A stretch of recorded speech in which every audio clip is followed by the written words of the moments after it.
Let's go, everybody. Hello, and welcome back to another episode of the LA Poker Roundup. It is March 28th, 2024, and we have a very special guest for you today. On top of that, we have amazing announcements. So let's just jump right into it. I am, as always, your host, Ty Dobberton, along with my co host, Derek Kwan. What's up, everybody? And our super special guest today, Larry the Floor Guy from the bike. Man, he's got so many names. Joe Vile. What should I call you today, buddy? Well, the truth is, Yep. Joe is the floor name, but the real name is Larry. You know, if you know me personally, you're gonna call me Larry. My name tag says jovial because I'm a very jovial person, and it just fits. You are. It shows how much I love my job. You know, we just have fun there. So on the floor, they call me Joe if needed. Yeah. Yep. Well, I try. I try to call you over as often as possible. Just fun. But we got a great show for you today, guys. We are going to start off by quickly covering that announcement, that big announcement today by Commerce in the World Series of Poker. That's right. We are getting World Series of Poker circuit coming back to LA, and it's coming to Commerce. And not only that, they're bringing along the Tournament of Champions. This is an unbelievable announcement. I mean, this has been speculation for so long. I literally cannot believe it's actually happening. That's right. The next thing, we will talk all things Larry. We'll talk all things Joe Vile. We'll even talk a little Spencer Winston. If you don't know what that is, tune in. That's going to be fun. And then we're going to have Larry kind of switch gears a little bit and put a little bit of his company cap on, and try and give us some insight onto what's going on at the bike, what happens with their quantums, what they think about their tournaments, what is going on, and we will try not to grill him because he is not in charge over there. But man, we got questions, and hopefully Larry's got some good responses for us. After that, as usual, we will talk about the results. The Mega Millions just wrapped up. Huge tournament, huge results, huge hands. It was super fun, and we've got the guy who was being the floor at the final table here to tell us some stories from the pit. And then finally, the final table looked super interesting when I was reading some of the results. So I can't wait to hear what was actually going down there. Yeah, on the ground. Props to Kevin for the coverage, man. I love reading the coverage. And then we will close out as usual with our weekly roundup. Talk about what's going on around town this weekend. All right, so man, I got to just jump right into it. I saw this afternoon. I jumped out of my seat, man. I wanted to take a vacation day from work just to celebrate. This is huge. The World Series of Poker Tournament of Champions is here at Commerce this May. Commerce announces that the very last circuit stop of the season is here in Los Angeles. They will be hosting 18 rings, 18 shots to get into the Tournament of Champions, which is here. Holy cow, look at this thing. And you know what else is my favorite part? Sorry, Larry, close your ears, but it is a normal, good circuit schedule. It opens with this housewarming. And guess what? Day 2's on Sunday. It's a $600, $500K guarantee with day 1s on Friday and Saturday. Day 2 is going to be a humongous tournament. This main event, that opening weekend, $1 million guarantee, and its day 2 is on Sunday. It's got its day 1s. It's normal. You know, look at this thing. This thing is beautiful. I love it. I can't wait. I am so excited. Perfect schedule. Absolutely perfect. And then it caps off with the Tournament of Champions, which hopefully we'll be able to put another 18 LA folks in. Look, LA guys, if you've got a ring, just leave it. Don't wait for the Tournament of Champions. Let me get one. Let Derek get one. Or Derek, did you get one this year? Not this year. Yeah, let us get one. Let us get into this tournament. Come on. Larry, do you have a ring? I'm planning on getting a few, man. None yet. Yeah, so let us get our rings. Let us get into the Tournament of Champions. You know, Larry, as a player, you got to be excited about this too, right?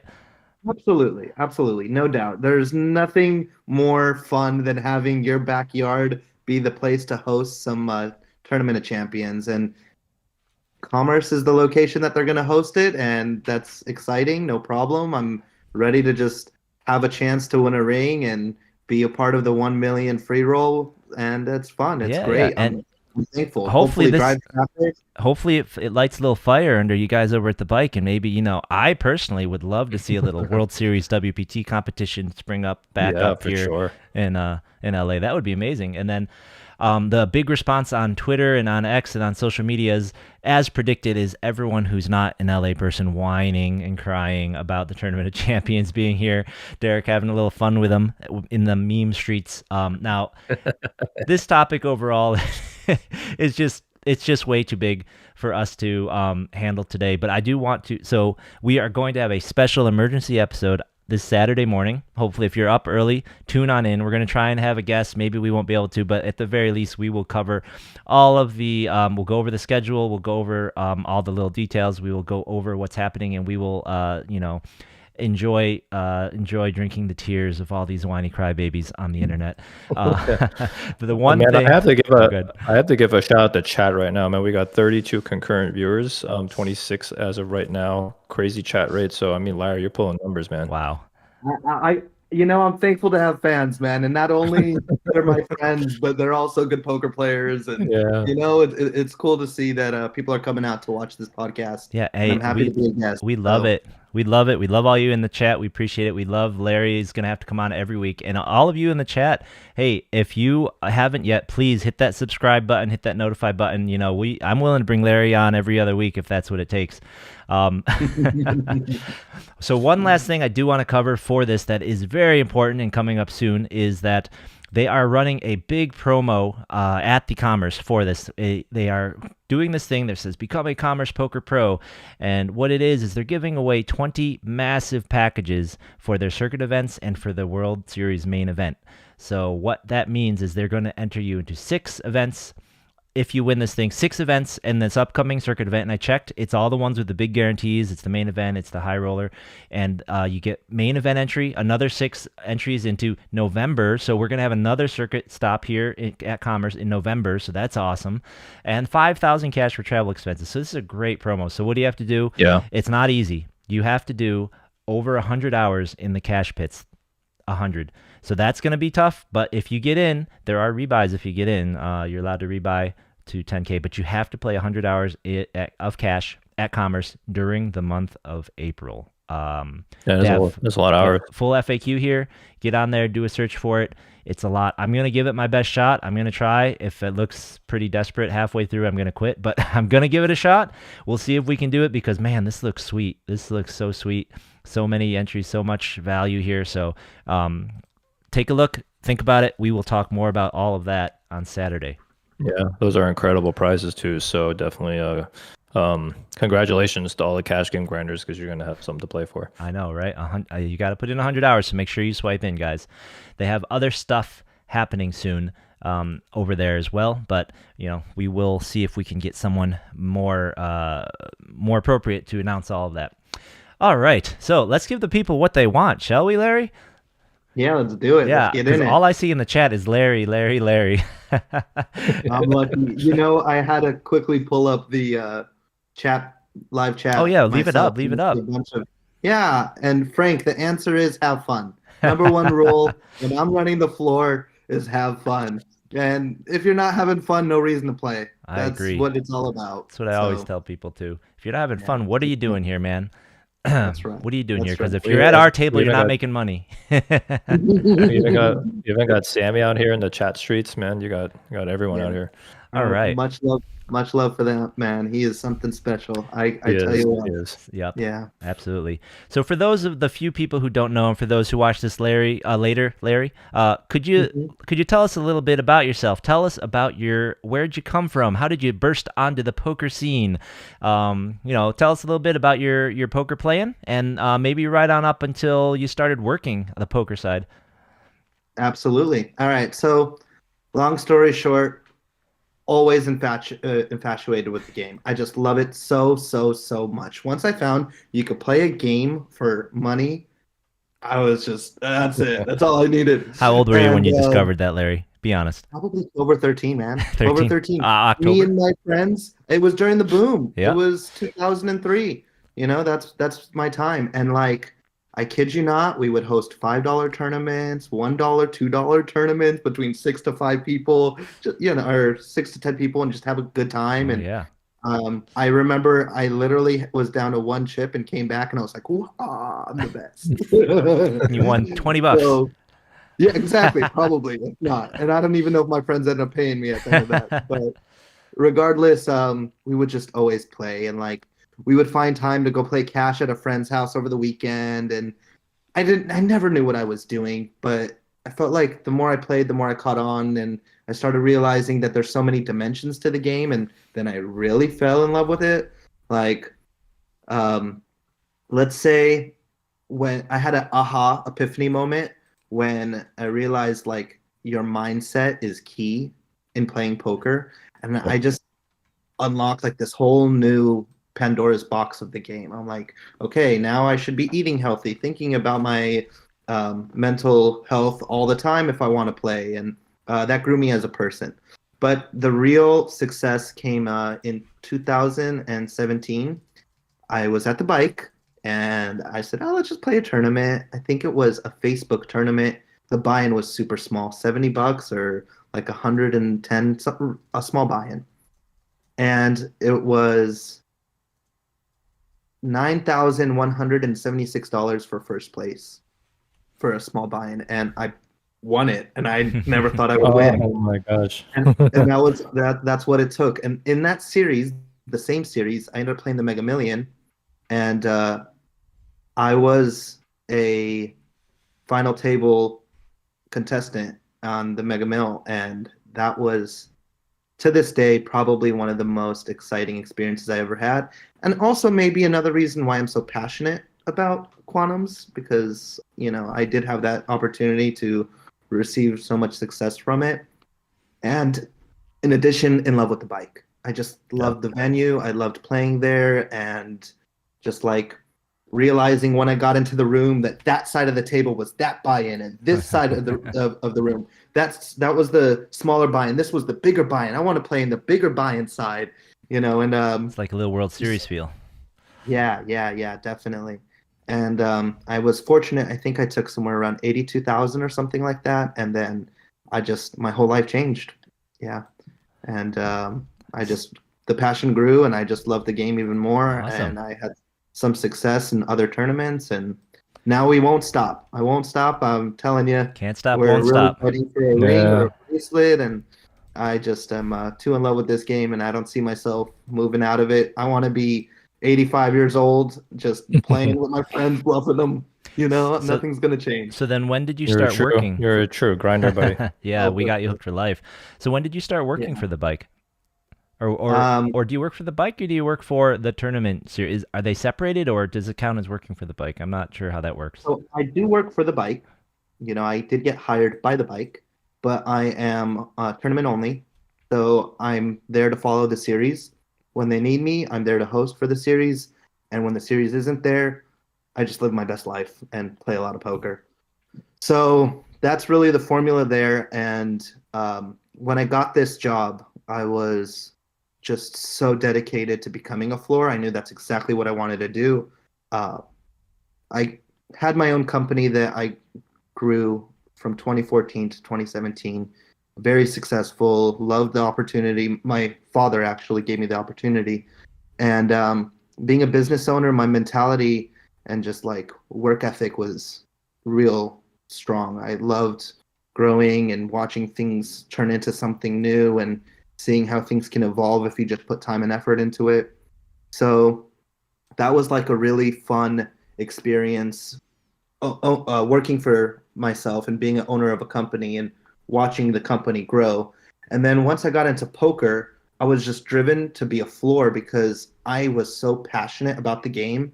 And I felt like a lot of things were not done correctly when I would play, and it hurt me. I was like, you know, this shouldn't go this way, or dealers are getting so abused, or this player's out of line and is just acting so like intolerable that people are gonna not want to play this game. And that broke my heart. And I was just like, look, I'm gonna find a job that I love. I got into it because I love it. I don't do it for the money. I do it because there's a big passion. And I just want to make the poker community better. So I really it's great to hear that, because we see that, right, from like, you are one of the best floormen, no joke, around not only LA but just anywhere. And I said this to you directly, right? It's not only just that you are jovial and you're like a pleasure to be around, but when a situation needs control, you take control over it. And this is to protect players, or even the players aren't saying it. They're super uncomfortable when something like that's happening, and you just taking control of it and just finishing it and ending it is great, right, for everyone. So yeah, Absolutely. Just kudos to you, man. Yep. Yeah. Definitely Thanks, echo thanks. that. Love seeing you out there on the floor, man. So with all of that, that's a lot of passion here. So which do you prefer though? Would you say you are starting to prefer running the show more, or do you still prefer playing more? And Life. before you answer that, I just want to give a shout out to Mo in the chat. Oh yeah. We got Mo. I can't believe we got Mo in the No. chat. Yeah, Mo, Just Mo if you Without him, I wouldn't have this opportunity. if you want to call in So, Mo, just if you want to call in, just let us know for sure. What a chat we have going on right now. Yeah. to answer that question, the real answer is life's a balance. And in order for me to be successful as an individual, I need to have a healthy, balanced lifestyle. And that includes a guaranteed paycheck, which is healthy, Mm-hmm. and a reason to wear a suit and tie, and a reason to wake up in the morning and have a shift that starts at a certain time. And also gives me the flexibility of playing poker all the time. Like, it's just a win-win. And the answer is I could see this healthy balance being carried out for as long as I see my mental health fit. Gotcha. If at any point I feel like my mental health is off, then I'll have to make the right decision and find which way I want to go. But the truth is, I love, love, love my job. I love working there. There's no other place I'd rather work for. I've had plenty of opportunities to get hired at other places. And the staff that I work with is a blessing. My bosses are a blessing. They understand me well. I communicate with everyone very well. And there's not one thing that if I ask Mo or Jeff for a favor or something that they will never do. They always look out for me. They always like make things happen. If I need a favor of any sort, I won't come with them, with something crazy, but they're always there. And I know Mo's in the chat, so it's kind of funny that he's catching this, but that's the truth, and I think I even shared it with him before, but yeah. That's great to hear. Yeah. Sounds like a great working environment, Yeah, absolutely. Yeah, it really Which is. Really it's is. funny to hear you talk about needing a reason to wear a suit and have like a little bit of structure on the side. Because the last time I saw you on the internet, you were living in a van, driving around, doing. It felt like the hobo poker life, my friend. You want to tell us a little bit about your YouTube channel? Guys, okay, first I'll get into the YouTube. Before I get into the YouTube channel, you can see how giddy I am right now talking about this. This lifestyle change has been the best thing I've done in my life. And there is such a level of freedom when you are able to have a conversion van, and especially being a poker player, you get to pick where you want to play. You get to drive there. You get free hotel stay. You can move when you want. Like, it's bliss. Life is bliss. I can't put it any other way. So I started a YouTube channel. I felt like I'd do a really good job if I can travel and play and have people that don't know me be at a table, because unfortunately, as I play in LA and I play in Vegas, I have the same faces that know me and know I can get a little crazy, and I might have a very wide 4-bet, 5-bet range sometimes if I get wild. So Well, you're on the show now. Everyone's gonna know, buddy. it's okay. It's okay. I'll wear my poker hat and they won't know. So Spencer Winston is the van's name, and that's my YouTube channel. And I travel around playing, and currently I'm on an objective right now to turn my $10,000 bankroll into $50,000 so I can play the WSOP main event. And currently, I'll update you all, $17,822 is my current bankroll. And nice. Is that triple or? keeping up. But what's up? So what is that? A triple from where you started? Let me find your bankroll challenge again. No, I started it was 10. 10? Okay, Yeah, so 10 to 50% up. That's a good start.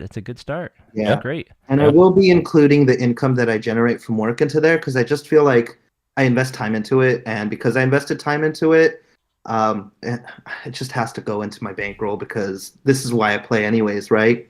Yep. So anything that I generate from working, I'm going to put into my bankroll.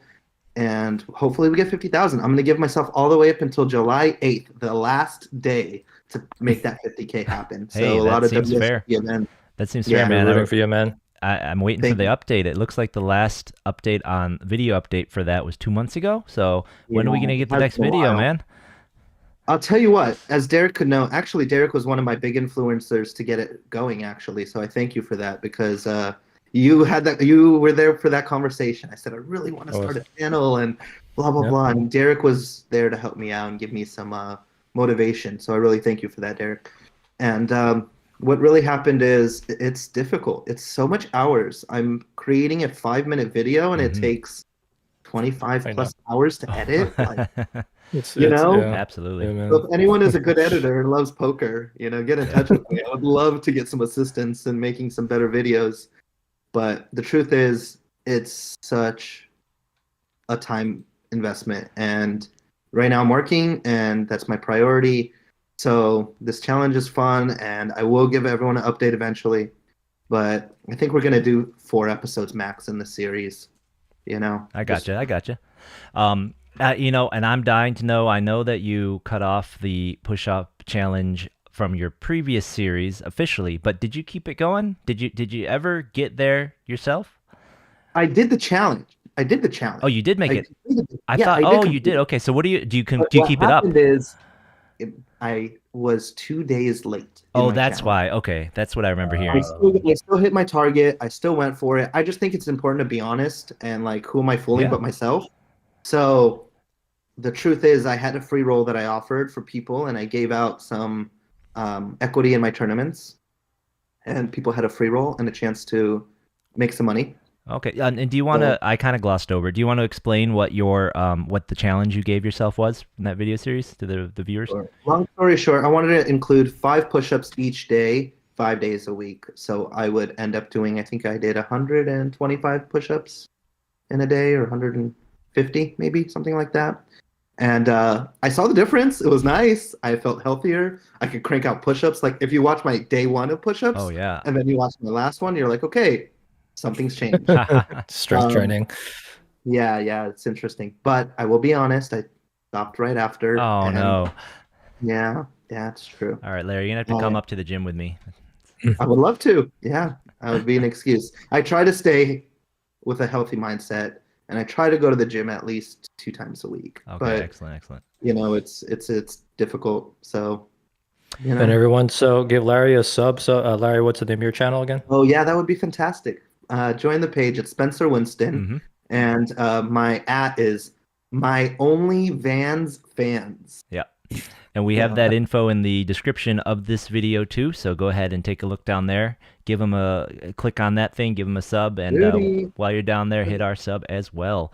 All right. So last question for Larry, as just himself here. Do you have what's the funniest thing that you've ever seen as a floor man? That's a good question. I've had a lot. Or what's your favorite floor call ever? Okay. I'll tell you what. This is a really big deal because a lot of players might not understand the main rule about being a tournament floor is you have to hold the integrity of the game. And that's just so important. My favorite rule was the first time that I had an aha moment where I said, I'm going to go against the rule book because it's the right thing to do. Because this is an obviously clear situation. I'm holding the integrity of the game, and I wouldn't do it any other way. Long story short, we're playing 100, first level in a tournament, and a player opens up to 10,000. And he simply misclicked, and he said, we really just wanted to put 200, And I read the situation. He was under the gun open. It's like 3 minutes into the tournament. It's like, okay, he's not going to be pulling an angle. And if he is, guess what? If that's really what you wanted to bet was 200 and you're trying to create an angle to bet 10,000, I'm going to make you bet 200. So that's what I love did. that ruling. I love that ruling. I think it's so important for tournament directors to use judgment. The ones that just follow it straight by the book, it is what it is. But sometimes it's super clear that it was an amateur who just made a mistake. They're sitting there, they're sweating, they're fumbling, they don't know what's going on. To protect the integrity of the game and to make it a pleasant environment for them, just tell them what the rule is and just let them kind of get past it. So I love that ruling. Yeah, and I'm sure it was a player you didn't recognize. He's kind of new, right? And it's someone that, absolutely. I mean, if it's a reg, like if it was me, if someone called the floor over and said, "This guy just bet 10,000," that's not. He put 10,000. Not let you get like so many times. Come on. I would say Larry would just say that's just what he opens in level 1. Yeah. Right. I would have been like, I think I heard him say all in. Yeah. I actually that reminds me, Larry, of a funny the first or second quantum that I day 2 direct bought into. Mm-hmm. My very first open, I actually did something just like that. I meant to grab 3 1,000s and a 5,000 to make it 8,000, right? Blinds are 2,000, 3,000. I accidentally grabbed the 25K chips and I bet 80,000 on first hand, on my first hand. Stacks for 200K. I bet 80,000. So I just had to sit there and own it. Floor can hold you into it, right? Floor can make you say that that's what the bet was. I just went like this.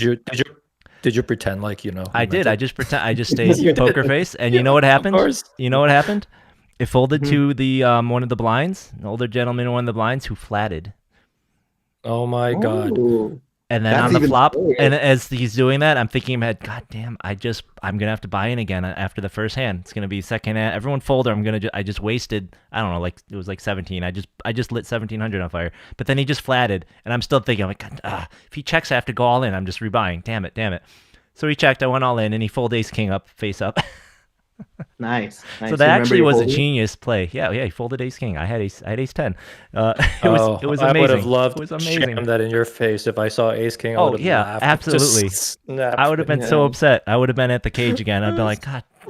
Well, good thing you held your poker face. I know, right? Yeah, maybe you believe that that's what you wanted to bet. Yeah, so and I'm that's just what I say. guilty. I've made mistakes before myself. So, so yeah, that's a great. That's fun. That's fun. All right. So everyone in the chat is still giving you the. We got Alti giving you the hearts in here. We got Jordan Lit. Go Larry. Go Larry. Everyone here.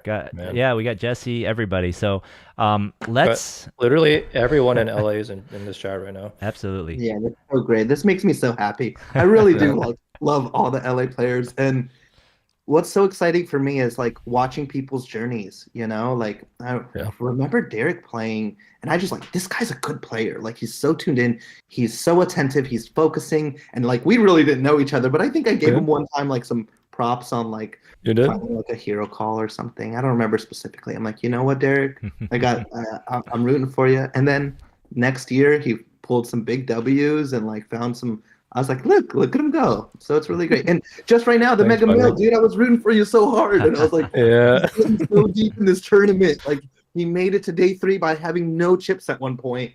So you were sadder handing me my bust out ticket than I wasn't busting. It's unfortunately a part of the game. Yep. Yeah. We just have to understand if you happen to lose, most of you do. Yep. There's only one winner. Everybody loses but one person, unfortunately. Yep. Yeah. Okay. So let's switch gears real quick here. We'll have Larry pull up his bike hoodie and put on a little bit of his bike cap. Now, obviously, let's just start off with this question. So, what exactly, Larry? We know you as Larry the Floor. What exactly is your role in this whole bike tournament director, tournament running structure? Like what is your position in that? And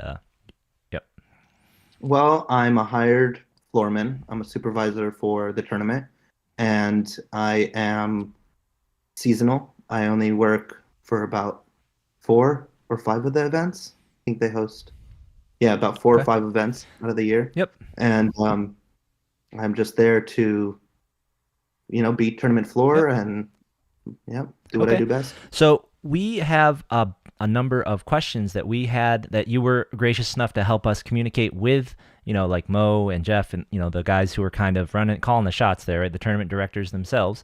And they were nice enough to supply us with some replies. So we have everyone in the chat. We have Larry here. He's here not really as a spokesman for the bike, but just as Larry who works, as he just said, in the trenches. He's a player like us. He works in the trenches like us, and he'll be sharing his side and opinion on what these responses were, right? He'll be trying to go through them and help us understand what they were saying with their responses and kind of give his opinion on his side. So we're going to go through a bunch of questions and responses we got from the tournament directors at the bike. But let me just chime in. Yes, Sorry. please do. Really important and clear. When we were composing this, we were having a general communication with the 2 directors, and I had the phone in my hand, and I'm trying to jot down notes, and I'm trying to get things like as clear as I can without, missing any unimportant stuff and getting in things that we might have to backtrack and I forgot something. So I hope as the answers, as we do review them, they are clear, and if not, then I'll try to do my best to clear them up. Yep. No, absolutely. Thanks, Larry. All right. So if you've been watching the show at all, you know that Derek and I have been really harping on, how tournaments are run around here and what these guys do. So we tried to dig in and get some insight into what the tournament directors at the bike are thinking. So let's just start off. One of the first questions we threw at these guys was that we thought that, our opinion is that kind of weekend warriors, people with day jobs, are really the biggest player segment for these tournaments. And we asked, what is the do they have data that they've collected on their players? Can you tell us what you think, how they break down, or what they break down as? And what reply we got here was that they gave us the percentage of entries that are re-entries compared to non. So what we got back here is that the percentage of unique entries, so we'll ask for interpretation in a second. 25% are unique one buy-in players on day ones, and we're specifically talking about quantums, I believe here. And then the second response is 80% of day twos are unique. Now that second response, very easy to understand. 80% of the day two buy-ins are unique. Some 1.2 or something buy-ins per player. Okay, but 25% are unique one buy-in players on day ones. Does that mean that they bought in one time? So 75% of the remaining entries are multiple entries, or does that mean 75%? Like so this is what I'm trying to think. Say there's 100 unique players. Are you saying that 25 of those players buy in once and the other 75 buy in a bunch of times? Or are you saying that 25 buy in once or not 20, or are you saying there's 100 entries and 25 people bought in once and like 25 other people bought in 3 times a piece, right? Do you get what I'm saying? That answer is 25% of the field that play day ones are people that have entered one time into the tournament. So entries is what you're saying. Entries, yes. Okay. So that's my second case then. So so that's the second case. So which means that in my example, if you have 100 entries, 25 people bought in once, and then the other 75 entries are somehow spread around the multiple entry people. Correct. Okay. Cool. So that kind of tells me, let's assume that means that by definition, all the multiple entry people bought in at least twice because they're multiple entry people. So that means that the unique entry players they're pretty close to the same number as the... That's actually pretty high. That's really high. Yeah, it's I'm surprised. As far as unique players goes, it's pretty close to 50-50. Yeah. It's probably like 40-60, 50-50. It might be higher. It might be higher because I feel like, I fired 8. Rebuys by a lot. Yeah, rebuys by a lot. I buy a lot. I know other rebuy players buy a lot. So I think that honestly, for me, I think that supports our thesis that it's kind of people who only want more casual players. They only want to play once. So the other question we asked was, if you knew what percentage of those players were from the working segment, but the response we got is that you don't have that data. You don't know how to identify who are kind of regular working players and regular working folks and who have other situations, right? Right. So that's unfortunate for you guys. I think that would be really useful information for you guys. A follow-up question we had there, right, is just how do you differentiate between amateur players and pro players, right? Mm-hmm. So how do you differentiate then? Well, unfortunately, I feel like for us to be able to understand what a professional is and what an amateur player is, it's difficult to really get like that specific answer. But what we can use as a baseline is understanding that if you were going to enter multiple times, then we could understand that you're probably more of a professional because you are bankrolled and you're prepared to play multiple flights and multiple attempts. So that is currently the information that at least I know that we have that can find a way to deter the difference between a amateur and a pro. But I think they're just number based, they're really trying to just focus on numbers as a whole. And if their numbers go up, they're happy. And I think that it doesn't necessarily have a breakdown for just amateurs, right? Like it's just no way to understand unless we can guess that they just buy in one time, Right. They're more conservative and they're going to put in one attempt into these tournaments and whatnot. Sure. Yeah, that's not a perfect measurement, but it's probably directionally correct because we obviously know there's a ton of amateurs or deep pockets that would buy in a lot. Probably some pros who are a little bit, resource constrained, or maybe they're being backed and their backer doesn't want to fire a bunch of bullets for them. Or even pros that max late reg, right?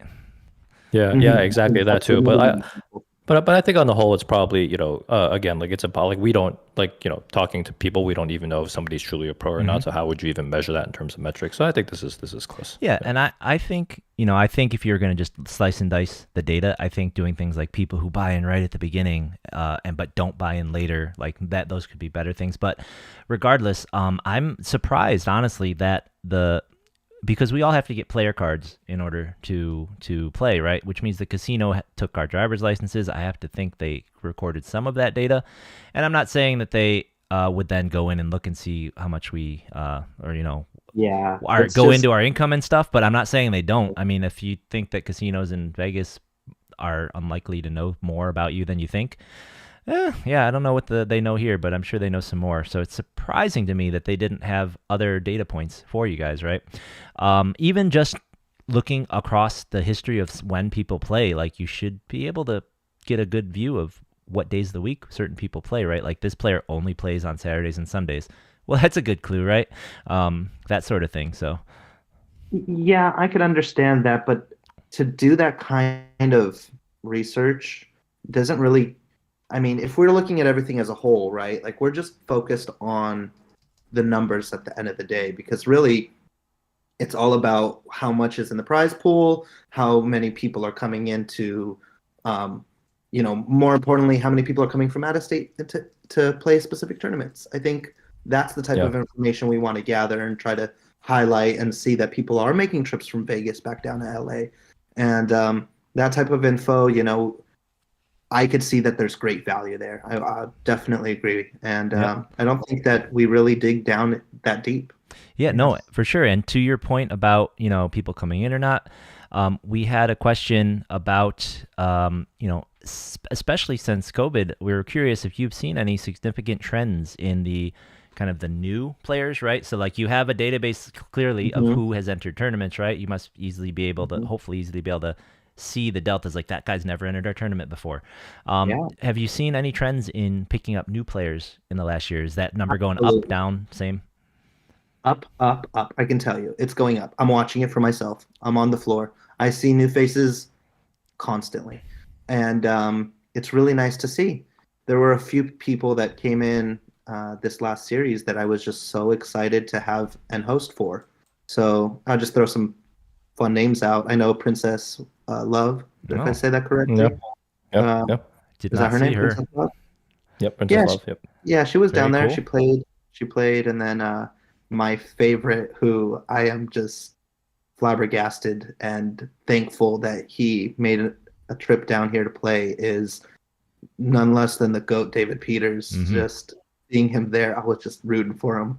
It's so cool to see. Like we're so excited to host for these types of players, and we really want more and more. And since COVID, I can tell you, so many more faces are coming in.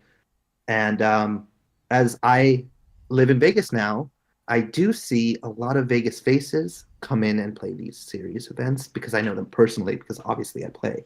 So that's really fun to see. Yeah, I was actually when I was up at the Win Mystery Bounty a couple weeks ago. I was kind of recruiting all the, unfortunately they were mostly these Euro kids, but I was recruiting people to come on down. Like, yeah, the bike's having a huge tournament next week. You should drive on down. I was trying to gloss over the complexities and be like, just it's 3,500. Just come on down. It's a 2,000,000 3,500. Just come on down and buy in. So we had some more folks.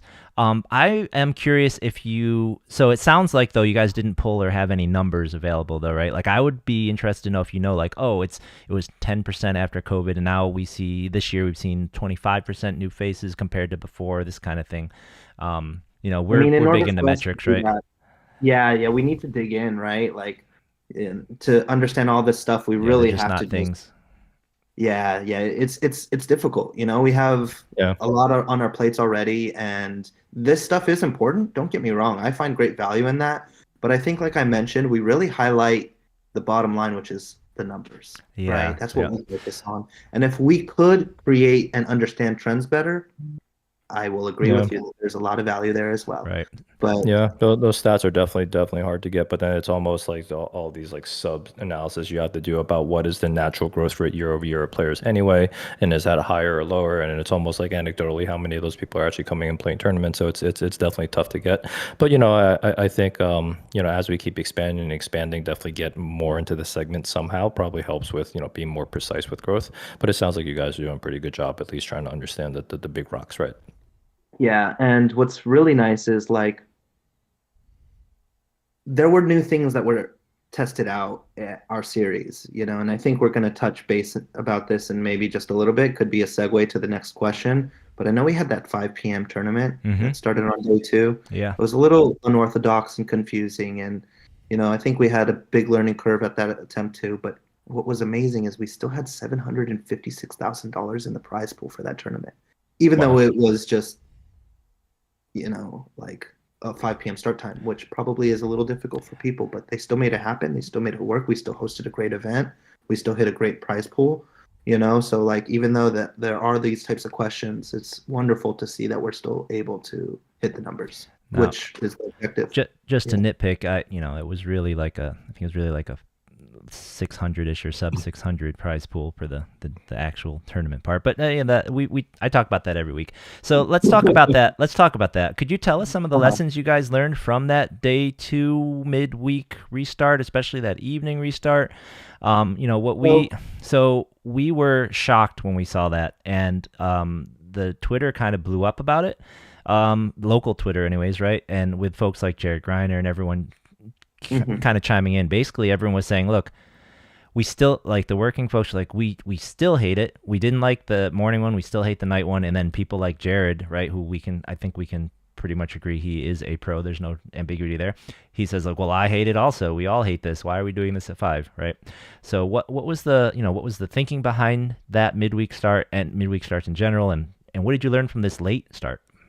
Well, the thinking behind it was they're trying to accommodate those 9 to 5ers like we originally opened. But as we see, it isn't the most ideal, even for the individuals that do have that shift. Being in LA is just difficult. And being in the heart of LA to get to our casino, we understand that there's traffic. Yep. That's just the way it is. And I think that we're trying to adjust it to a better time that could accommodate both working people and still have a tournament hosted enough to where we're able to provide enough hours of play while simultaneously giving an opportunity for the weekend warriors, to find a way to play on the weekdays.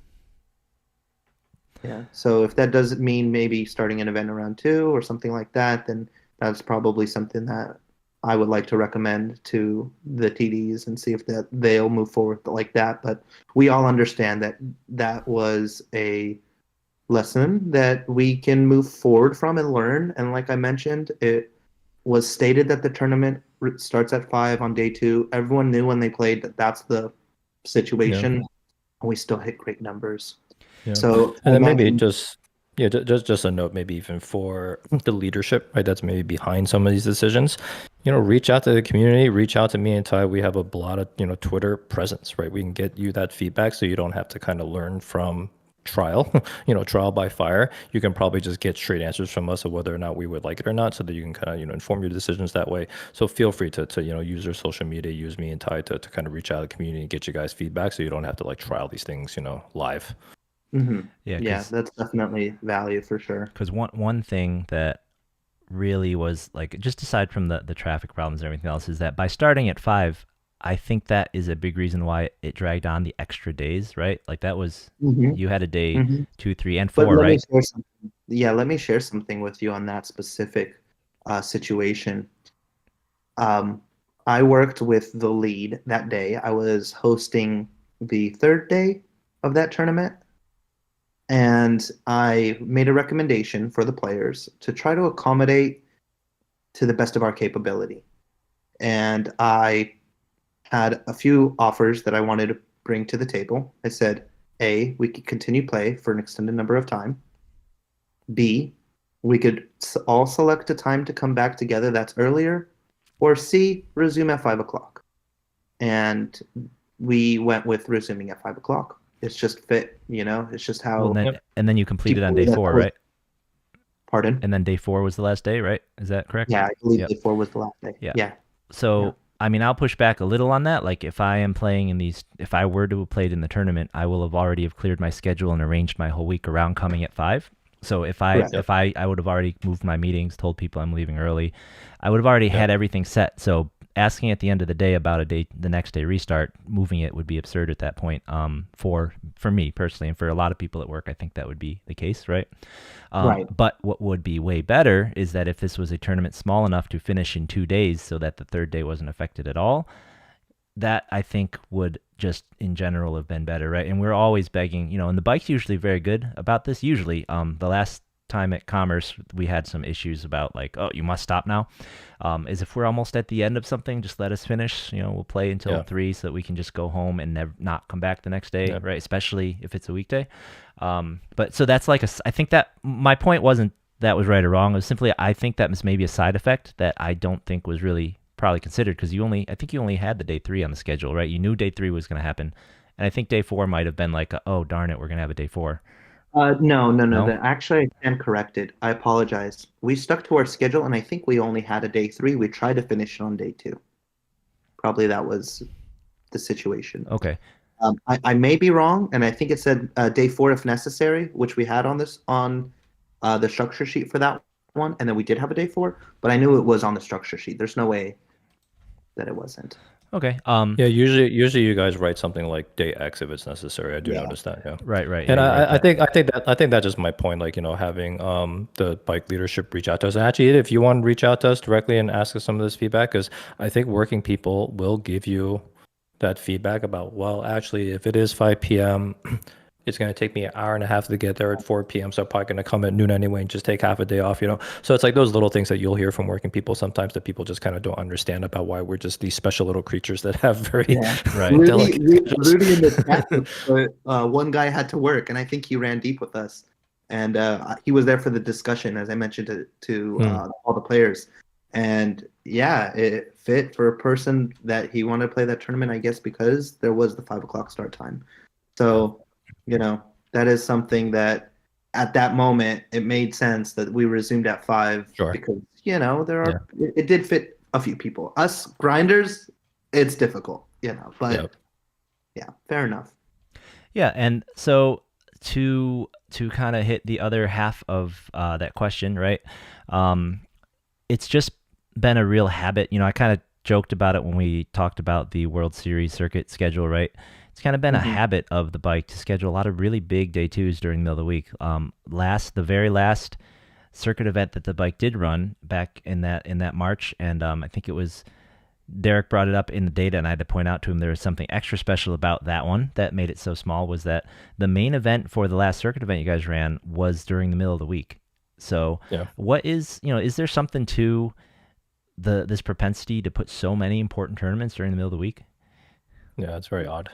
Well, one thing I will share is there's like a lot of factors that come into play, and I'll highlight 2 of them that I think are pretty important. The first one that I find to be important is we're a casino, and the casino is in the job of making money. That's what they do. And as we know, their trends on Mondays and Tuesdays for casinos are usually pretty low. So it's understandable that we can bring so much value to the casino by bringing in players for that day. So if a day is set for that, it does help the traffic flow of casinos and keep the population high while we host these day 2s. And it is fair that we're providing that information ahead of time. I know everyone might find a reason to highlight a weekend, and I get it too. But if you're playing this kind of tournament and there are these types of buy-ins, then, at least we can try to give you as much information ahead of time where you understand that this is the type of tournament that will be set for Monday and Tuesday. Additionally, the second thing I want to highlight is there are so many other great tournaments that are being hosted these days. The poker boom is real. There are so many casinos all over, and people travel to play. And we want them to travel here to play, and we don't want to overlap another place that is hosting on a weekend up the street. Maybe not physically, but Northern Cal, or even I think some events. Vegas. in Yeah, Vegas. yeah, some events also like overlap with NorCal's Thunder Valley. Vegas is huge. San Diego always has some small events that Big hosted at that time too. So it's kind of like you try to find the proper balance. Yep. And we host events for a series, right? We are hosting, let's say, 6 weeks. We're gonna have a tournament each day, right? So it's like you will have the capability of playing these weekend events on specific days, but some events are just set for a Monday or Tuesday, and we are bringing in these bigger buy-in players usually for that day, and Yeah.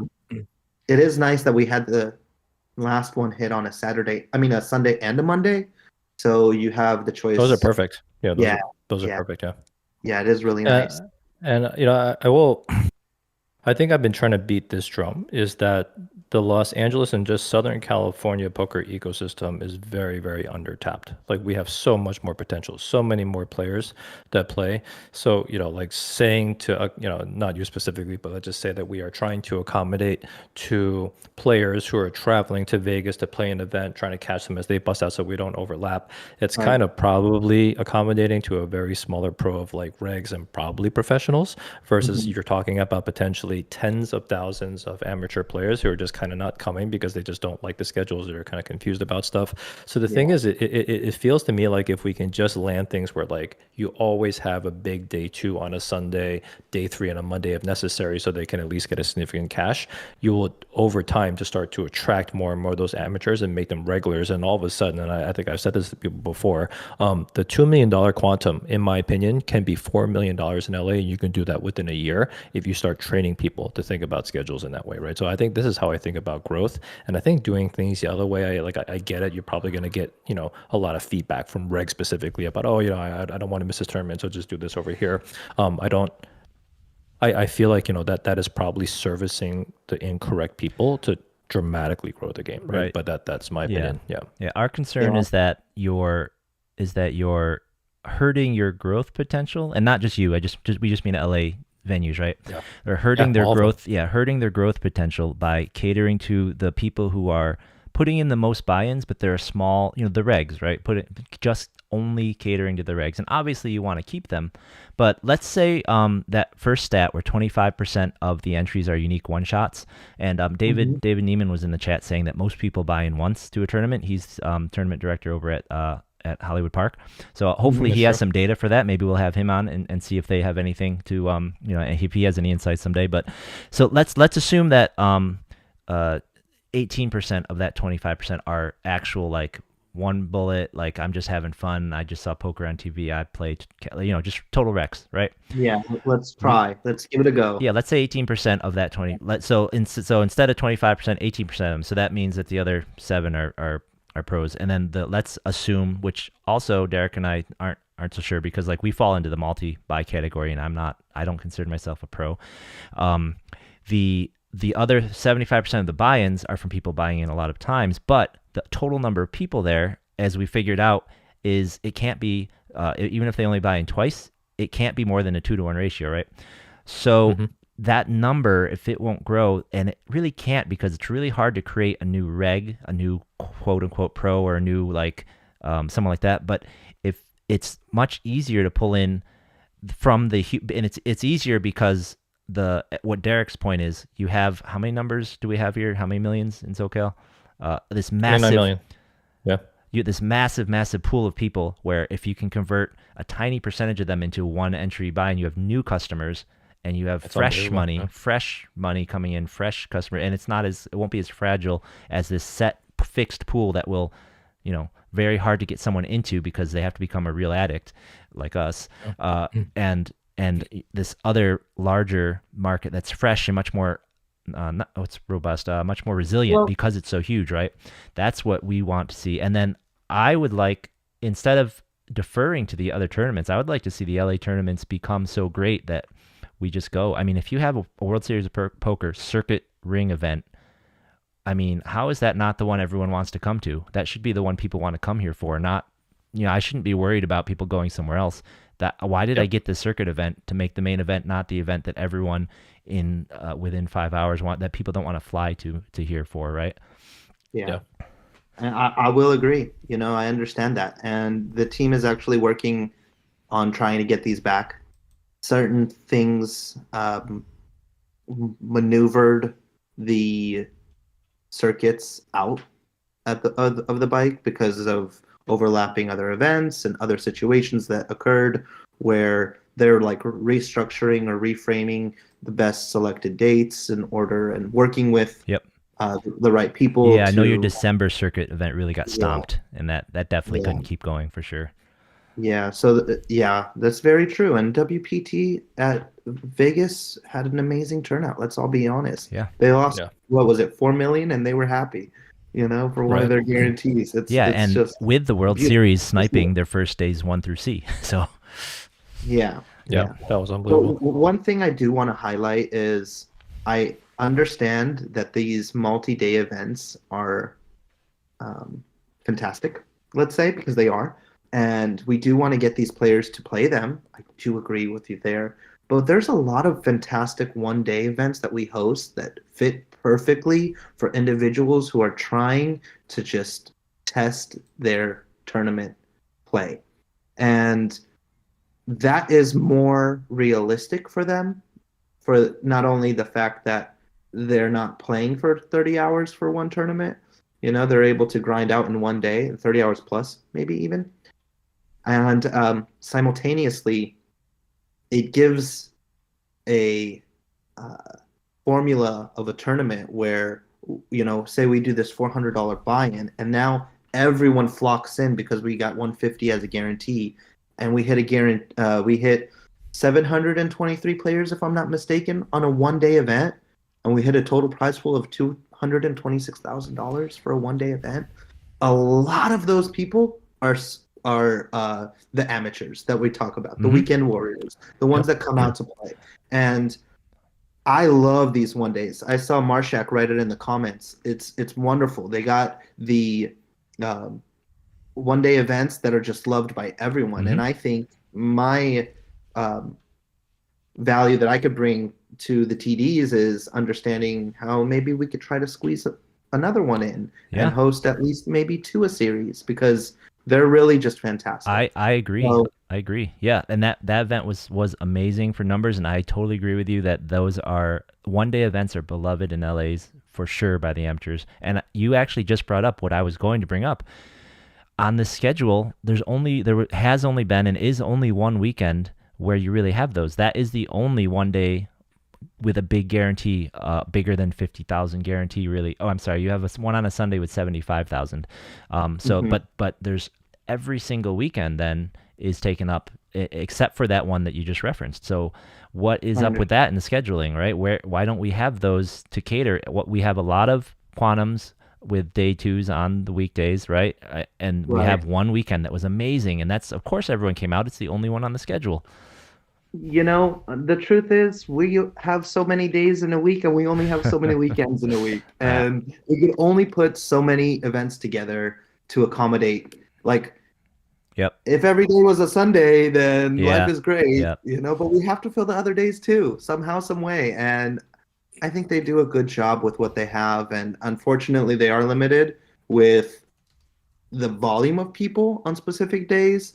But we try our best to make a structure that is accommodating. At least I know Mo and Jeff really like dig into it and try to find like what days are we going to try to Yeah. highlight. And this is the specific thing that we're talking about, and we're learning from it. Like there's so much info that is provided by the community these days that we soak it in and we understand what we're Yeah. trying to adjust and move forward. And like these things that you might not see today or this series because it's on a Monday or Tuesday doesn't mean we're not thinking about it next series, right? Yeah. Because it takes time. Nothing that things that we're talking about today, it will take months to put in effect if there's great value. For sure. For sure. So that's one thing that I'll tell you. I know that Jeff and Mo really do try their hardest, and no spoiler alerts or anything like that, but I think that the next series has a fantastic schedule, and I'm not exactly sure if everything is in its specifics, but I can tell you that I believe you guys will love it. Yeah. Oh, I'll Yeah. say that. and I'll just say to And be that. I clear, You think guys will really enjoy And the. I don't actually I don't love the 1 days myself, but again, like whatever it is that amateurs like. So this is a good point, right? Is that Mhm. regs and pros will go wherever the action is. So you make amateurs happy and you start scraping tens of thousands of new players, they will grumpily come and do whatever it is that you want them to do. I still, however, feel like, so as an example, you can pull 150K for 1 day, which is absolutely ridiculous. But if you Mhm. were to run a 1K over the weekend, you're talking about potentially another 200 to 300K, right, in prize pool. So there's like a dramatic difference between. So that's just my opinion. But let's use that. Let's experiment. Let's just see how those 1 days go. But it just really feels like you can run like a big day 2 on the weekend and still run like a 1 day. Maybe like at a 2 p.m. where some people bust it out, so you still have room for it, right? So there's Yeah. like different options for those 1 days. But yeah, like I totally hear you about how popular they are. yeah. Yeah. Okay, so let's move and jump over to some more specific questions about quantums. We had a couple things we wanted to clear up and some specific questions about the quantums themselves. So, first off, we had this question. This has been a rumor that's floated around. I've heard this rumor everywhere, in every room ever since I moved to LA and started playing tournaments. So, clear it up for us if you could. Do the owners of the quantum, we all know, I think Mo and someone else owns the quantum patent or something like that. Do they get a percentage of the buy-ins, whether they're day 2, whether it's overall rake, something? Do they get a percentage per quantum? The truth is, they're one set fee per series. So no. The answer is no. So They they don't make more money on day 2 player buy-ins. They don't, it's just simple and one flat fee for doesn't matter how many quantums are hosted in a series. But they see that there is great value in their quantums because the prize pools do get really so big. they get a flat Yeah. fee per series regardless of the number of quantums. Do you know Correct. if so are they on the hook for, it doesn't matter how successful it is, like if they miss a bunch of guarantees, the bike still pays them the same fee? I Not sure don't know about the that answer one. to that question. Yeah, I don't know the answer to that question, but the truth is they crush their quantum guarantees for the most part. And if it does, we have had a few that haven't. Um, I think it's just, part of operations, right? Like you're not gonna always hit your target, and we could just strive to be the best and make adjustments to move forward. So if we do have an unsuccessful series, we learn from it and adjust and try to accommodate the next series coming around. Yeah. In order to grow the game, the casinos definitely have to budget in overlays. Like we have to shoot a little bit high in our guarantees to Mhm. get people to come out, and they just have to be okay in the short term with eating a couple. But that is Mhm. a big confirmation, right? Because I think that has just been a complete runaway rumor, right? That like Mo Yeah, and the other like unfortunately, guys, yeah, I don't yeah, know. get like a cut of day 2s. But so for everyone out there, they don't, right? It's just a flat fee. Mhm. Yeah, and I think you mentioned something that goes along with a different question we asked later was how, what kind of outreach does the bike or the tournament directors do for advertising? How do you try and acquire new players? How do you try and get the word out, right? And is, a corollary to that, is there a marketing budget, right? Because I feel like the easiest way to spend marketing dollars, if there were any, is just to put them in there and account for these overlays, right? Try be a little aggressive with overlays and be like, look, we could spend 300 grand on marketing, or we can just add 100,000 to all these overlays or to all these guarantees and see what happens, right? Guarantees. Yep. But and I I personally, sorry to cut you off. I just feel like what I find is great is just social media outreach is these players playing and YouTube and being able to have Yeah. Derek, who is playing this Mega Mill and is going to put it on his vlog and have a chance to show everyone how awesome an event is with this much money up top and so forth. So stuff like that is my personal opinion on how I find great value through social media. And I do believe that there should be, I know that there is a budget for marketing. Of course, they're operating a Yep. business. They're going to have money for marketing. I'm sure of it. But I do know that they're into marketing heavily, and they do a great Mhm. job on Poker Atlas. Anytime I open up the app, it's the first thing I see, even if I'm in Vegas. I could open up and I see 4.5 million win in Oda Green. So I know it's being hosted in Vegas. And that they do spend money on marketing, and I do see it as a player, not even as a floor. So it's exciting as a player, like, oh, I work there and I'm going to be hosting that. So Yeah. I do I see really them do a good job. Yeah.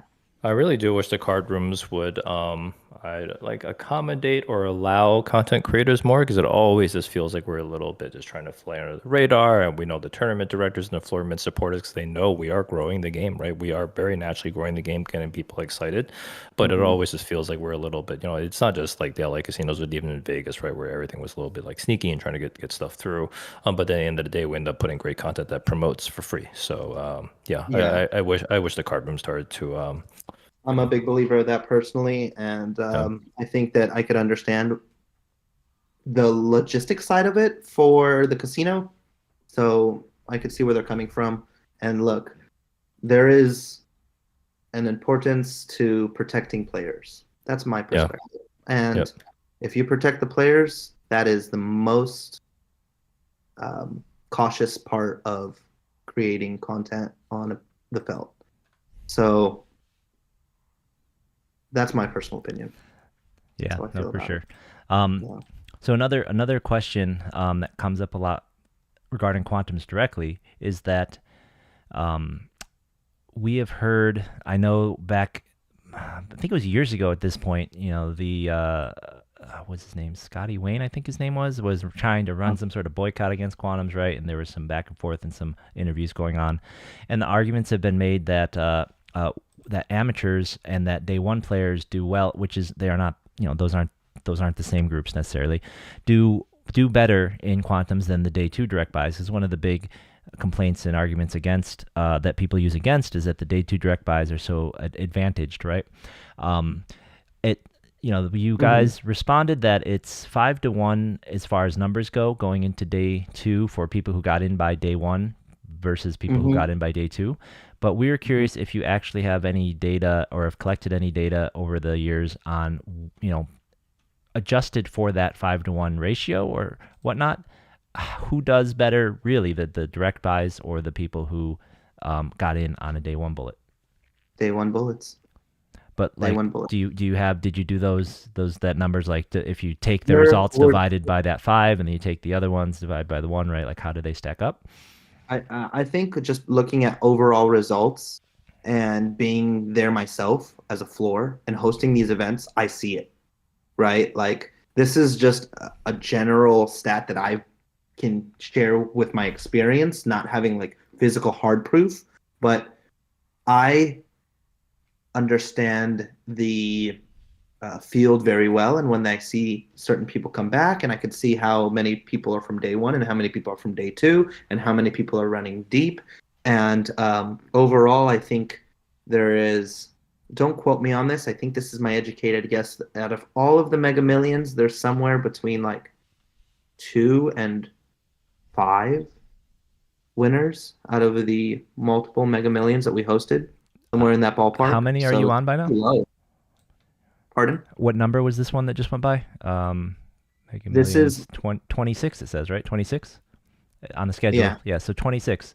So if it's 2 to 5, and I'm not quoting you, but just using that as a number, right? So yeah, this is 5 to 1. My educated soft ballpark Yep. guess. So the response we got was that it's 5-1 entries, day one entries to day two entries that come in.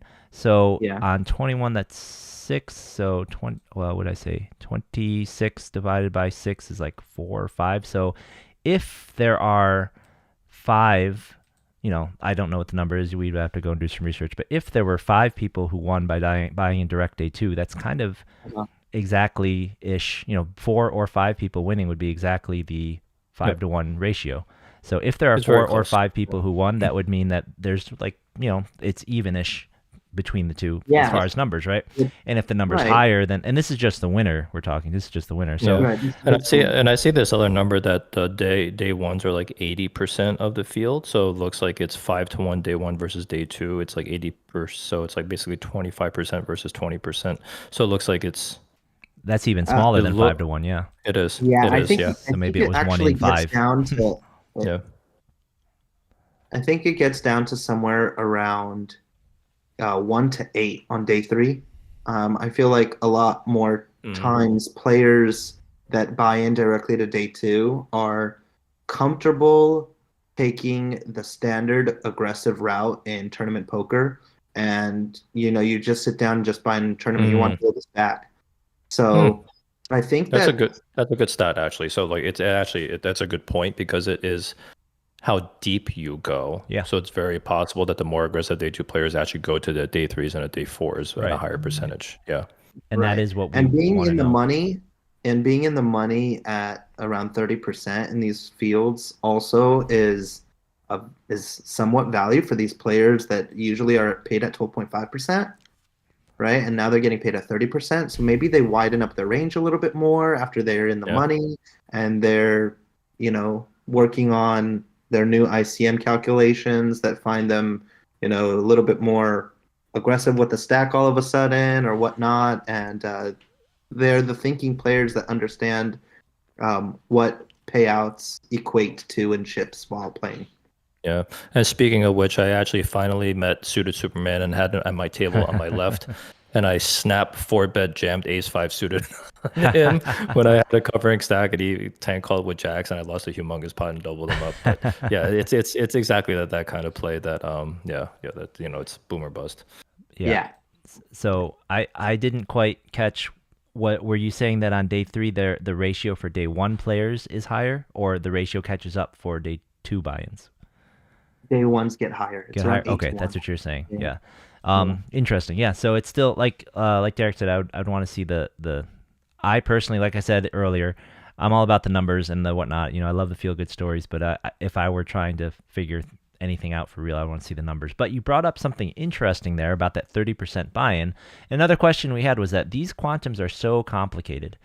The Mega Millions had a flight that had a min cash but no bagging, and then bagging later, and then another flight that didn't have any min cash, is just bagging, and then you have your day 2 buy-ins, and then you had your multiple 2 day baggers. 2s. You have your 2 day 2s in different days. Can you play them both? What if you do one another? Can you day 3 flight? No, you can't. So Is it a double bag? Yeah, there's so much. Can I double bag day 2 to day 3? Can I play day? So what do you? Yeah, you're right. I'm going to say it is a little overwhelming sometimes, but that's why there are people like me who can answer these questions. And if you know me personally, I get your text at 3 in the morning asking these same questions and I answer them, and I do it because I love the game and I do it because I understand players might not see the full scope of it. And it is intricate and there are a lot of parts to it. And this is very true. But in order to have this formula be successful, there has to be these tweaks, and hopefully, eventually, they might be adjusted accordingly to where it is a lot more simple and a lot more beneficial, and we find a streamline. And yes, they're on 26, but if you remember Mega Millions 3 to 10 or whatever, I think the one I final table, there was an add-on in the beginning, and they just scratched that, there's things that you learn along the way, and we only want to be better. Their guaranteed was 1 million, and now we're at 2 million on our guarantees. And we hosted a mini mega for 500,000 guarantee. We moved it up to 1 million right away, and it's just So yeah, it's adjusting and tweaking and finding ways to better these formulas. And it would be ideal to have a standard throughout, but there are reasons for the adjustments, and I could share a simple one for you. For example, the buy-in amount, right? The buy-in amount has to be in relation to the percentage of the day 1 buy-ins versus the day 2 buy-ins according to their chip stacks. Yeah, of course. The chip stacks, the prize pool amount that goes through, it's simple math. Like if 1 in 8 bag, then you take 8 times that, you add the rake, that's your buy-in. No, I get it. I've said this a lot of times. I'm honestly, personally, a big critic that this is even patented. I mean, Savage just created the Savage average, more simple math. He's not going to patent it, whatever. But our real question with this is, do you think that you could get similar guarantees and similar prize pools with a simpler structure, running a traditional week of satellites into a more traditional normal tournament, so say this event, if you just ran a 3,500 with 2 weeks of satellites, do you think you could get the same prize pool? Or does the bike think they could get the same prize pool? I don't think so. I personally really don't think so. I think there's something special about having your chips being carried over that players continuously want to try these satellites. Once you book one satellite, you call it, mission accomplished, and you come back on day 2, and that's that. But having the capability of having multiple bags and selling your smallest bag for a certain amount creates a lot of value and feeds the prize pool and really builds up this prize pool. I know that you guys might feel it takes away from it. Yeah, I'm a huge critic of that, honestly. A huge critic of you using that number in the prize pool amount. I'm fine with the payouts, and I'm totally cool with people making money that way, but I think it's just complete. Honestly, I think it's crap to say that this was a $2.5 million prize pool when you paid out $600,000 before anyone sat down and we got to the money. Personally, that's just my feeling. It was an insane amount. I can understand that perspective. that perspective, but I have good news for you regarding that specifically. Because we hear you guys, not just you guys in general, but the public, we understand that there's so much importance in creating transparency and whatnot and continuing to build a prize pool that is accommodating to what we guarantee for day 2 buy-ins. They have limited the number of bags that you can generate moving forward. Oh, so the guy who got, I think, 8 bags in the opening event, 9 bags in the opening event can't do that anymore. That's very sad because for him. So yeah, but that will help formulate. Yeah, it's going in the right direction, and that will help create because more towards the prize pool. You guys should be very proud of generating a $2 million prize pool. It's just that when you call it 2.5 or whatever, 2.6, it's just like it's just so tainted to me to have 600,000 paid out already. Just be proud that you generated a $2 million prize pool, and we'll be like, that's awesome, right? So that's just the point of view. And I think some other things to think about too is like, oh, sorry, go ahead, Larry. No, go. Oh yeah, so I think some of the things to think about is definitely during COVID when everything happened, the quantums were necessary. The quantums were by far the biggest prize pools we can get in LA, absolutely, right? But over the last year, when you look at kind of what the Gardens has been doing and what Commerce has been doing, right? The LAPC, they ran a 1200 that got 1.7 million. Yeah. Right. Yep. Yeah. And Gardens is clearing $1 million on like a 2-day freaking like 2 starting flights and then like a day 2 on a Sunday for a 1K, and they're pulling over like $1 million, right? So I really do think that the complexion of poker has changed, and again, we're still so under tapped. I would definitely challenge the assertion that maybe a simpler tournament couldn't pull those numbers. I think things have changed a lot. This is a perfect example of what we're hosting right now, literally as we speak today. I know we'll talk about it by the end of the episode. The 1100. But this is so similar, and we have a 400K guarantee. And it's a little bit more realistic than trying to find $1 million in 2 days. And because we host so many of them, this was like their main, right? Like this was such a big event for them. And this is just in the middle of our schedule. People prepare for the main of a series. We all know that. There's so much value in understanding, this is the event that I want to make sure I play. And that's what I believe the Gardens had, and it was successful. It was very successful. But this is now just another one of our events, of our many other events that we're hosting. For me, this event this weekend is the one I circled on this calendar. This is the one that I thought was the best value and was going to be this was the one I was making sure I'm going to have max bullets for, so to speak, right? I think that the main event of the circuit event that's going to happen here in May will be a really good kind of litmus test to see what we can do with a $1,700 buy-in. They have just a couple day ones, flights each day, and we'll see what it gets. I'm going to put the over under at 3.5. No joke. 3.5 million. Really? It's only a 1 million guarantee. You think it's going to 3.5? 3.5. Wow. Well, we'll talk about this Saturday, but I would take the under because it's only been it's only a month away. That's why I'm going to take the under. People can't if this was announced with the schedule at the beginning of the year, I'd be optimistic with you, but for me, I'll take the under just because a month is not a lot of time for people to do all their travel arrangements and get out here. That's just personal. But I do think it will be a big hit. I also think the 400K guarantee this weekend, and I'm sorry to say this so bluntly, is just ridiculous. I think it is going to probably clear a mill, so it could have been a lot higher for sure. But it's super. Yeah, again, this is probably my the one that I had circled too. Super excited about this tournament this weekend. Yeah, I would love for it to hit 1 million. That'd be Yeah, fantastic. Yep. You know, that'd be great. Yeah. Of course, Hopefully it does. the only I with the mean, we had caveat that I think you $4.5 still have million. double bags that can come out of this, but we'll forgive you for that. We'll forgive you for that right. this time. Yeah. Okay. Okay. Thank you. Um, No day two buy-in. Don't worry. Yeah. And this one's a little more straight. What I do want to share is $4.5 million in 6 weeks is A lot. amazing. Yeah. It's amazing. It's a lot. It's a lot to be hosting, and this is probably, I think, just like an average of our series.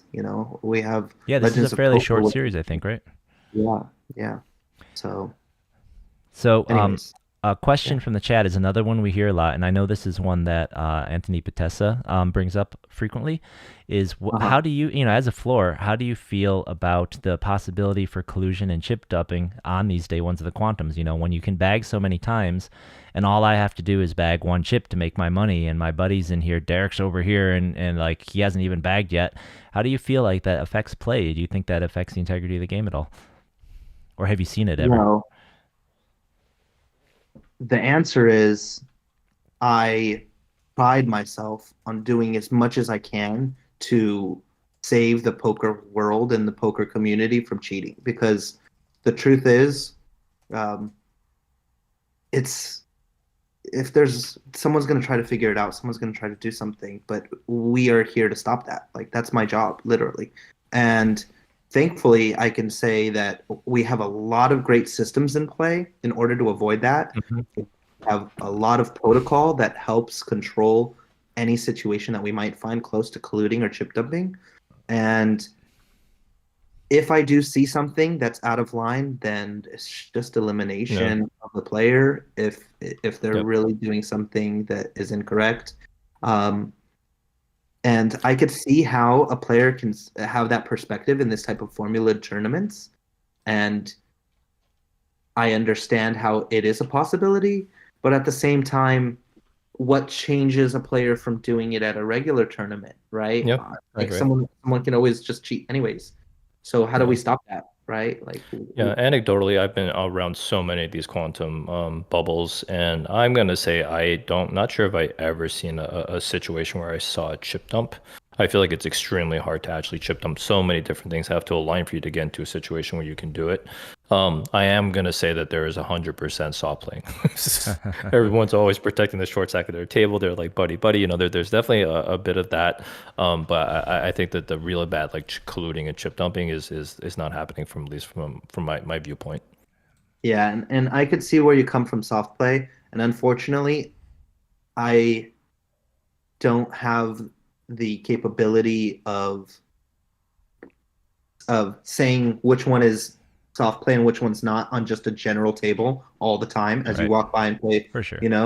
But if I am hosting a final table or I'm hosting something deep and I do see some type of something weird, we're gonna handle it. We're gonna take care of that situation. And I'll tell you, we have before. And I know you guys see me make callings and rulings where I just hold the integrity as much as I can, and I give out penalties probably more than a few other floor, but if it's necessary, it's necessary. And if disqualification is an option, then that's just what's going to happen. Yeah, no, definitely. And I'm with Derek. I see where Anthony is coming from and how it could create some easy situations for collusion, but I haven't seen anything either. And I think that we're very lucky in that. And also with you guys keeping an eye, I think that things have been, I don't think the situation is as bad as people are afraid of. And I'm with Derek. I've never seen that here. I've seen a lot of, I have seen some spots, not in the quantums, other various tournaments, depending on certain people doing some things that are not very moral, soft to extreme soft play, but I haven't seen any, there's definitely no organized, men the master kind of situation happening around here. All right. So can I take a quick second? I'm sorry. This is really time sensitive. I would like to thank, in the group chat, I have my friend Jordan who has hacked my YouTube account. He's in the regular chat talking as Spencer Winston. It's wonderful. Just click Winston. There's 41 of you guys. I only have 83 subscribers. So all you 41, if you're not already subscribed, this is the chance. I'm right here. Yeah, get in there. Get in there. So, yeah, thank you. All Thank right. you, Jordan, for So my account. we are going pretty long on this interview, so I'm going to end it on just one last question here before we hit the last part of the show. We were all so bummed when Legends stopped being a WPT. We're all so bummed when you lost the circuit events. That's why we're so happy to see them back over at Commerce. Is there anything you can tell us? Do you know if there's any plans? Can you give us any hope about WPT, about World Series, about anybody big coming in to the bike in the future? The highlight of this answer is I really want it to happen, and we're working on it. But that's as much as I got. Unfortunately, there isn't a set event with a prominent circuit coming in at this moment. But I know that Jeff and Mo are working so hard on trying to make it happen because they see the value like we see the value. So the answer is we're trying to continue our old relationship that we had, or they had, not me personally, but that they had with the circuits, and trying to get them back because we love them. We do love them. They were great. And I do hope that something does turn into a possibility. I really do want that. So as of now, unfortunately, the answer is we're working on it and we're trying to make it happen. And I know they're working hard on making it happen, but there's nothing set yet. Okay. All right. Well, that is fair. We will keep our ear to the ground, and hopefully if you hear anything else, you'll slip us a little info so that we can spread the word and get people excited. Cool. All right.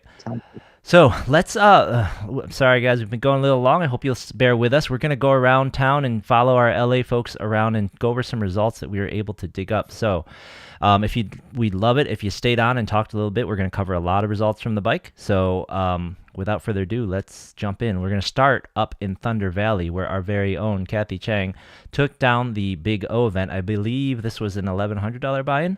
So when we talked about who we would stake, I don't know why I didn't just go out and buy all her shares of everything. She's just been killing it this whole last month. I want everyone to go to Hendon Mop and look at Kathy Cheng's 2024.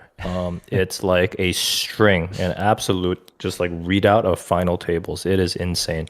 Yeah. I spoke with her late 2023, I think, and she's like telling me how she's so excited to get more mixed games in and play, and that's wonderful. It's so nice. Yeah. She's like, I'm gonna crush everyone. She clearly discovered something at the end of the year. Was like, I got it. I'm doing it. She's so like, congratulations. I love seeing it. That's so cool. She's up in Vegas grinding that circuit event up there right now. And also she's out there spreading the word of our podcast and letting everyone know about that. Awesome. She actually ran into someone that I know from San Francisco was out there at the ladies event, and they were talking, and she was like, oh, I know someone from LA who does a podcast, and she was like, this one? And so I had to so she's out there talking about how great it is to hear. She just loves hearing her name on the show, I think. It's why she keeps winning. All right. So let's keep winning. Keep winning. So let's move on to the huge one, as we've been kind of talking about the Mega Millions 26. Kenneth Kim, congratulations, the winner of the Mega Millions 26. Kenneth Kim, he got first place. There was no deal, there was no chop. He took the full 351.9 thousand. And second place, congratulations to Nathan Rosinger, 222,000 and a half. So way to go. These guys were battling it out. They made it all the way to the end. Wow. No chop in the Mega Millions. No, they just play it to the bitter end. Congratulations, guys. And you know what? I looked up. And go ahead. Oh, go ahead. I was just say so for Kenneth, I looked up. He is not much of a tournament player. I believe he's more of a cash player because I checked out his Hendon. This is obviously his biggest score. This triples his lifetime earnings in cash according to Hendon Mob before this. So that's amazing. Way to go. And our second place winner, I'm not sure. There were several Nathan Rosinger. I'm pretty sure I know which one that is him. And if so, Arizona. Arizona. His total live earnings in Hendon was only 1,300 before this. So, oh my goodness, what an amazing score! Here you go for Nathan. Thing about that guy, what Nathan? If you're listening, you're just a true gentleman. I had such a pleasure hosting for him, and he told me he's a cash game player, and he plays a little bit. He's a family man. It was so Yeah, nice, that and makes sense. he just did a really good job this series, just crushing it. Yep. He just or this event, he just, of course, got lucky as we all do, Yep. and I got to watch a few huge hands happen where, you just need to get lucky to win or even run deep, and that's just Yeah. And kudos to Kevin for the coverage, because I was reading some of the hand histories of that final table, and man, these guys just not very ICM sensitive, let's just say, with Yeah. their play. yeah. We will have. They played, Derek. I mean, like, played. yeah. I mean, what were you kind of observing? While all that was going First on? off, 'Cause it- I'll share this. There was an opportunity to review numbers, and before I got the official confirmation by everyone pushing their chips in to agree or something, there was a discussion, and Kenneth himself was saying, "Give me a second," and he processed it, and he, was interested in getting some adjustment in the pay structure, and he said, "You know what? I'm just going to go for it." So kudos to Kenneth for for him. fighting. Nice. Good for Yeah, him. he fought. He really fought, and it was 3 ways chop, and he said, "You know what? I'm going to politely decline," I love and it. they battled it. I love And it. watching them play heads up was so fun. It's so cool to watch a Mega Millions go down all the way, and you're playing basically, what is it, $130,000 heads up match. Yeah, I'm just looking at Yep. the headlines from the coverage here, Wonderful. and after the Yeah. third place guy busted, it's Kim doubles through Rosinger. Kim doubles up with Queen High. Kim dodges outs and Yeah. doubles again, and then The Queen now- High was when he basically snap called with like a straight draw with a flush draw on the board. It's just like these are just crazy ass hands. It was unbelievable. Yeah, here's that one, Yeah. doubling with Queen High. So they limped in 6, 7, 9, 2 clubs on the flop there. A check with a $3 million bet, and then a snap all in, and then a snap call. He says quickly called. Snap call. Snap call, Yeah. quickly called. And then Rossinger jammed with Jack High clubs, and Kim called with an open-ended straight draw Queen High, and Queen High got the double. So That was unbelievable. I mean, they're playing for 350K up top, and just that hand happens heads up. It's just unbelievable. yeah, and the number of Yeah, times he and this doubles, is it's amazing. This is literally wonderful proof about talking That's about exactly how a what day you one just said. player can Yeah. come in and just make Go magic. all the way. Go Yeah. all the way. Yeah. Yeah, tournaments like these I'm definitely thankful create for the day too, but Yep. yeah, I know Nathan was. tournaments like these definitely create great stories, just like moneymaker stories and whatnot. But I think it's definitely a result of these day ones. In my mind, they're really satellites with a funny rule about them. But let's get through the rest of the results from this. All right, so that's first and second. Congrats to those guys. Third place, Drew Hart, taking home a healthy and respectable $138,000. Way to go, Drew. Should have negotiated harder for that chop, I guess, because the cards didn't go your way at the end. So way to go though. Fourth place here, Salim Adman, $107,000. Way to go. I don't recognize either of these guys that well. Do you, Derek? So Drew had a unfortunate hand versus me where he had 4-5 bet with jacks with like an 80 BB stack against my aces and spiked to jack, but good for him. But he was playing really solid all day. But and then I think Salim Ahmad I played with a bunch of times. He's a pretty solid tricky player. Maybe it's just the hoodie. I'm not recognizing him. And then here in fifth place we have a familiar face. So we actually had 2 former winners in the final table. Old Paul Wynn here out in fifth place. He's a former winner, 84,000. Way to go. And then here in sixth place, another former winner, Triet Win, lots of wins at the table. Sixth place, 67,000. So congrats to these two guys. No relation. So way to go. No repeats after they got knocked out. That would have been the first repeat, I'm pretty sure. First duplicate banner we see on the wall, but it was not to be this time. Man, I'm going to give Paul some props, man. That guy's just been having a lot of deep finishes over the last 6 or 8 months. Yeah, for sure. Yeah. Yep. I just the other day, just the other day, he was complaining about like not getting final tables in a while, like maybe 3 months ago, and then all of a sudden he just starts ripping them off. Yep. Yeah. Here, What are you saying, Larry? No, just you're highlighting another winner right there, and then we had Trent. Larry. We had Larry and Sammy on Yep. our day 3 returns, Yeah, I which think- are also banner winners. I think Larry yeah. busted in like 15th to 18th or something, right? Yeah, I guess 17th, if I'm not mistaken. 17th or 18th, yeah. Yep. So congrats to Larry. The only Mega Millions I made a deep run in, Larry made a really deep run in that one as well. So he's a real he's got this Mega Millions thing figured out, man. Going through the results a little more, 7th place, Vrez Oganesen, 52 or basically 53,000. Congratulations to Vrez. Diana Yang looks like the only woman at the final table in 8th place, 41.6 thousand. Way to go. I describe Diana as a high variance player. Nice. She's a high That's variance. that's what it takes to get through I- these big He's fields she's not sometimes. scared to play. She will No. just run you over, or to give you, it's just she's a fun player to play Yep. against. And then Mark Robinson here in 9th place. He's another super reg that we see all over.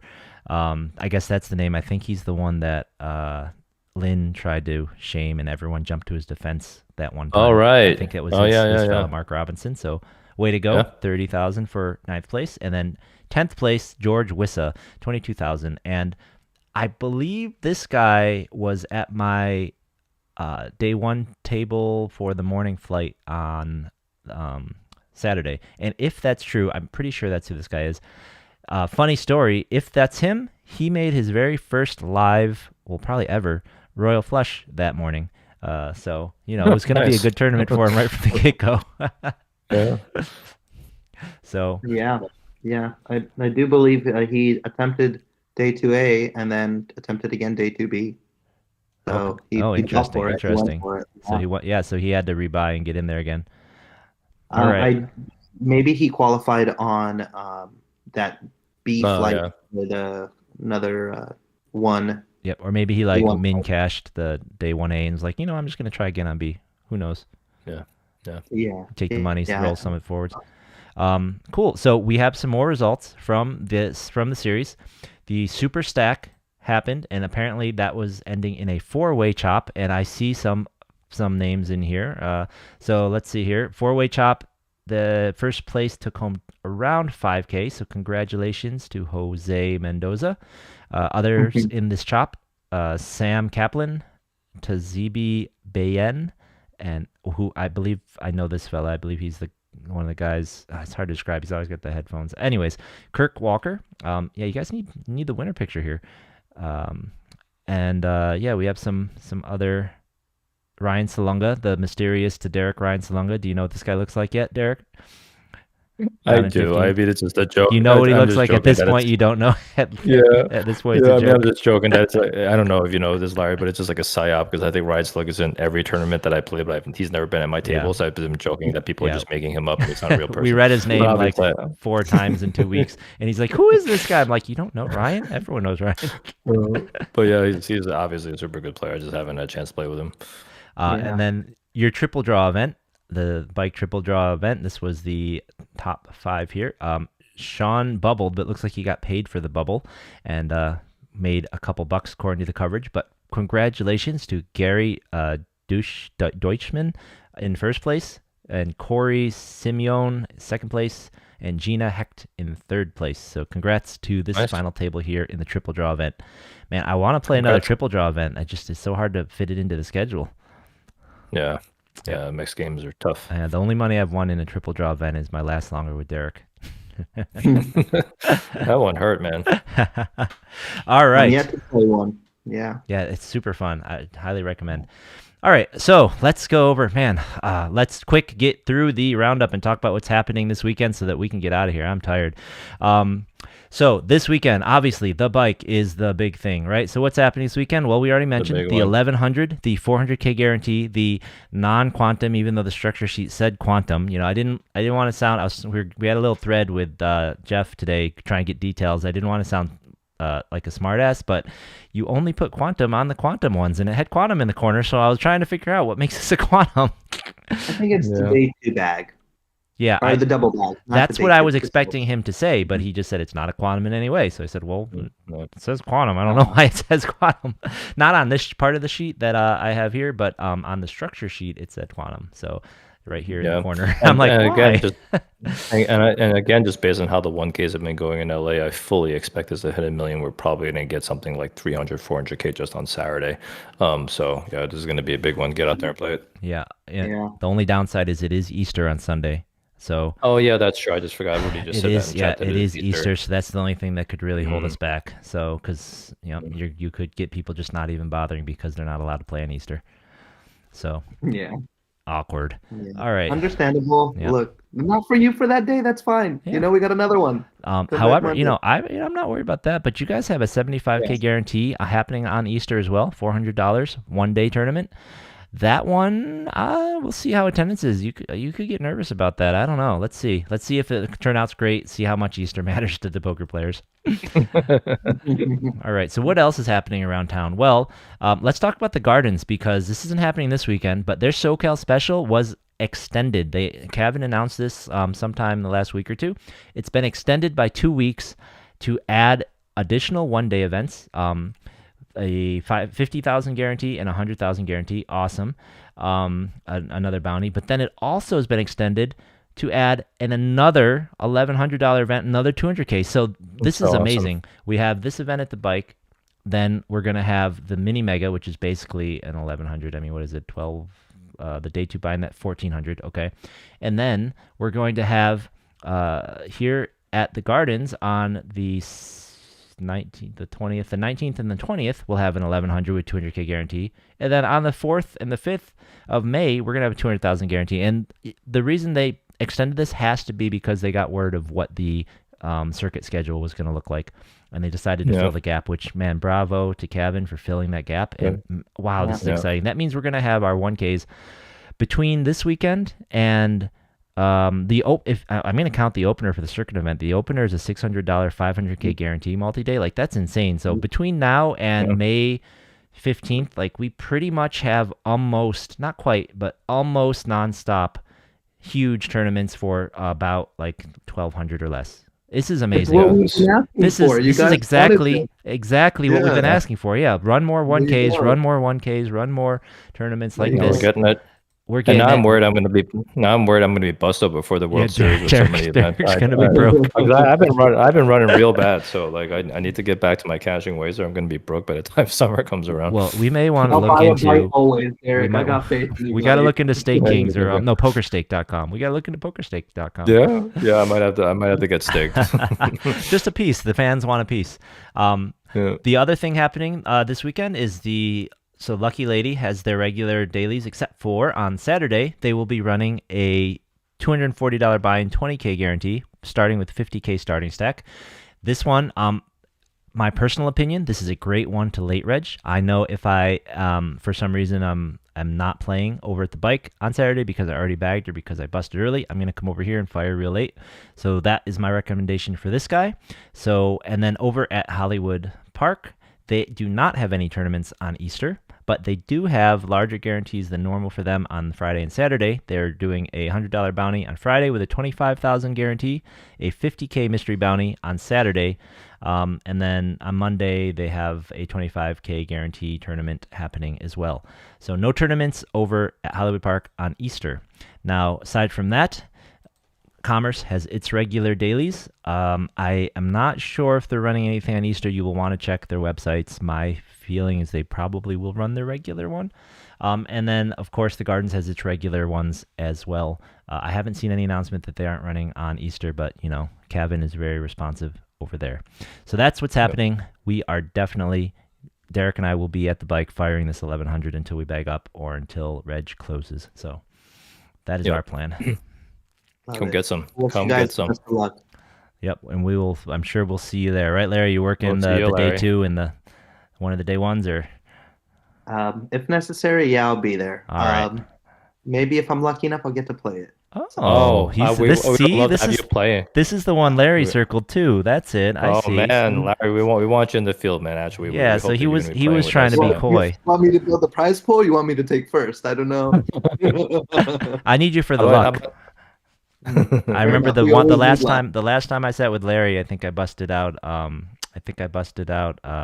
Greenstein as the one time I played with him. I think it was you and me at the table, I think. Yeah. All right, guys. No, it's fun. I think we've had our times playing together. It's For good. sure. Yeah, For sure. Yeah. Always Yeah. do.